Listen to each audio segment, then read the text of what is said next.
The first major case I had litigation-wise in my work in community economic development was this environmental justice case that it was interesting how it happened, because I had never thought of myself as either doing environmental justice work or environmental work or civil rights work. And neither did my clients in that case ever think of themselves as civil rights advocates or as environmentalists. But the way the case evolved was someone I knew asked me to help a community group called South Camden Citizens in Action do a neighborhood plan for their neighborhood. Now, this neighborhood is most people have this image of Camden as the poster child of urban blight. So South Camden has got to be one of the more blighted, more devastated areas of Camden, largely because it's become one huge industrial zone. It houses the South Jersey Port Corporation. It houses the regional incinerator that provides trash disposal to a huge area. At one time, it was getting trash from New York. It houses a regional sewage treatment plant that treats the sewage from all of Camden County municipalities. And it has a whole host of various smaller industries, warehouses, recycling facilities. It's like all packed into this one small neighborhood in southern Camden. So when we started meeting about planning for this community, no one really was thinking the words environmental. But we talked about quality of life, what people were concerned about, what bothered people, what improvements they wanted to see. And it kept coming back to the sewage treatment plants stunk horribly, and the truck traffic going through the neighborhood, the heavy major diesel trucks going through the neighborhood, was like a really awful effect on people's quality of life. So their first advocacy efforts as a group involved this anti-stink campaign of trying to get the sewage treatment plant to install better technology so that it wouldn't smell so bad, and getting the trucks off the major residential streets. And during the course of this work, in which I was basically providing background technical assistance, we learned that there was a Superfund site in the neighborhood, and the EPA came to town and told the community that since 1914, there was radioactive thorium that had been used in this facility that made gas lanterns, and that the workers attracted all over the neighborhood, and there were radioactive hotspots all over the place. The EPA was now going to get around to remediating. So again, it was like this huge issue that really alarmed people.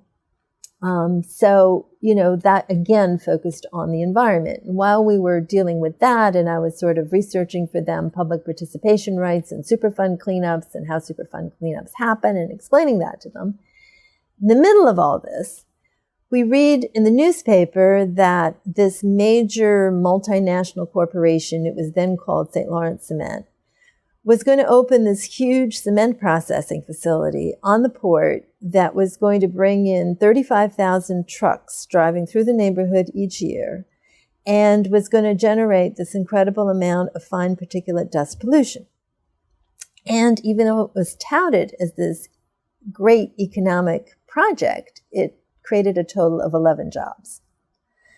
And that just seemed to be the last straw in terms of these events of the last 2-3 years. So the group organized in terms of opposing the cement plant. And they actually got a lot of support from around the city. And they did all the things that community groups normally do. They protested, they held up signs, they went to Trenton, they demanded to meet with the DEP commissioner who was going to grant the permit for this facility.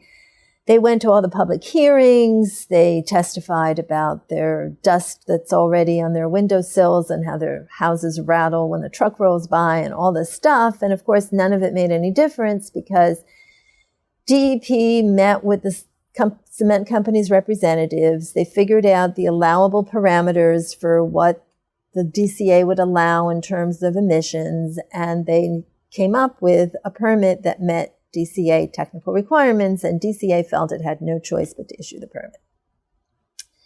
So at that point, I'd been in touch through this recent work of mine with various other lawyers around the country who were doing environmental justice work and getting introduced to the environmental justice movement, which is all about making sure that environmental burdens and resources are spread more equally among the population, and that African American communities, Latino communities, low-income communities aren't the ones always targeted with the environmental crap that no one else wants. So there were a lot of action, a lot of activity around environmental justice around that time. It was sort of a hot civil rights topic. And I ended up working with two legal organizations, public interest organizations that really do a lot of environmental justice work. One was Public Interest Law Center of Philadelphia, and the other one was Center for Race, Poverty, and the Environment based in San Francisco. And they told me, you have a great Title VI disparate impact lawsuit here. And I didn't know what Title VI was. I didn't know what disparate impact was. I didn't know anything about environmental law. And I was just like, this is not the type of work a legal services lawyer handles. But they really kind of gave me the confidence and the feeling that with their help, this is something we had to do. It was a compelling case. It was potentially a precedent-setting case. And so when the DEP granted the permit, we filed a federal lawsuit in district court under Title VI. Title VI is the provision of the Civil Rights Act of 1964 that says recipients of federal funds cannot discriminate on the basis of race, sex, gender, nationality, etc.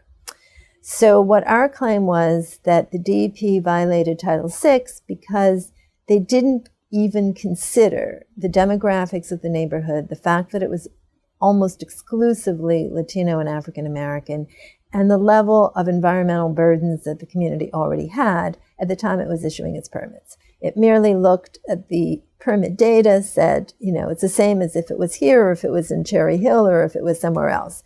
It meets the criteria, and that's all we need to consider.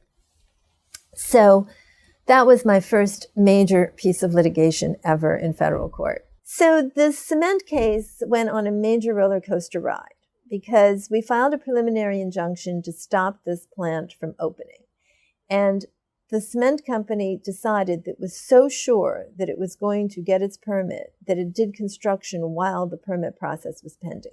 So at the time that the permit was issued, it was just about ready to start operations. We went into federal district court asking to stop it. We never, to be honest, expected that we would get this. But Judge Orlovsky, who was our judge at the time, he's since left the federal bench, he granted us the injunction. And he wrote a really amazing opinion explaining why just satisfying the permit criteria wasn't enough under Title VI, because under our disparate impact claim, disparate impact means that when a party or a person does something, to prove a discrimination claim, you don't have to show that they had intent or malice or a desire to hurt the protected group in question, but that they took action that had an unproportionately negative effect on a particular group. And the judge said, DCA didn't even consider whether there was disparate impact when it issued the permit. And that's what he based the violation on. And he said, I'm going to order DEP to do a study of the disproportionate impact that this permit has on this community before it can issue a permit. Well, that was the first ruling in any federal court anywhere on an environmental justice claim that a permitting agency had violated disparate impact requirements. And so it made for a huge amount of news and publicity and notoriety. And we were all so excited and celebrating and just couldn't believe how this could have happened to us. 5 days after that ruling, the U.S. Supreme Court issued a ruling in a case called Sandoval versus State of Alabama, which involved driver's licenses and language requirements. But in that case, the Supreme Court said that a party could not assert a disparate impact claim under Title VI statute because the statute requires intentional discrimination. And the disparate impact language that the plaintiff relied on is found in the regulations, and a private party can't enforce Title VI regulations. That was a Scalia ruling. And so that meant our injunction was standing on non-existent basis because we had filed it as a claim under the regulations. That afternoon, Judge Orlovsky had a conference call with us and said, well, Justice Stevens in his dissent said that you could still bring this as a 1983 claim. And we said, yeah, we'd love to do that. We would love to file a 1983 claim. So he let us amend our complaint, and it proceeded as a 1983 claim.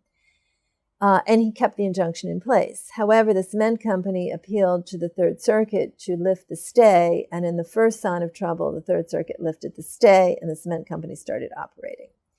That fall, we had oral argument before the Third Circuit, and the Third Circuit ruled in a 2-1 decision against us, saying that we could not use 1983 to bring a claim under the regulations because a claim under Title VI has to be brought under the statute. The regulations don't give you an independent private right of action under 1983. So, to some extent, it was a major defeat and bad precedent. But I can't say that it was a negative experience.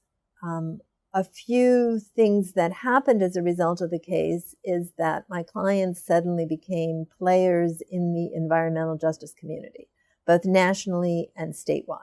So they got a lot more support, they got a lot more technical assistance, they had a lot more allies.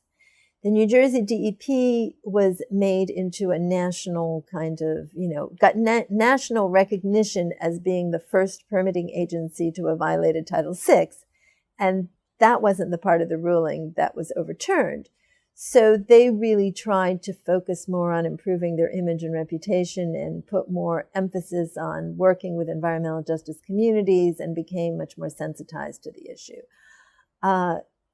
In general, all of the publicity the case generated made Camden citizens in general much more aware of environmental issues. So I continued to work with a group that was an offshoot of the South Camden group that did environmental justice work in Camden for several years. And, it's much easier to get positive press and get public support because the community was so much more in people's minds.